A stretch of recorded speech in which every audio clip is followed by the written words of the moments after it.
Ja, hvad siger den? Ja, den kan sige mig og spinde, lige som sin mor. Den skal snart få lært at finde. Gynger du hende? Prøv at se, nu sover Thea. Ja, hun sover. Det er Rosa. Ja.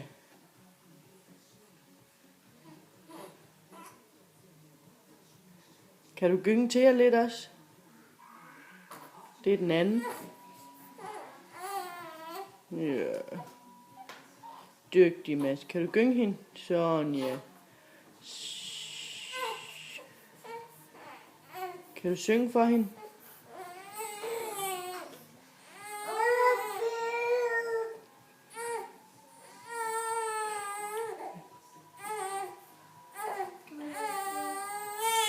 Så gyng hende lidt.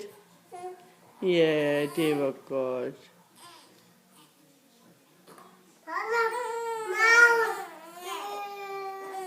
Mama.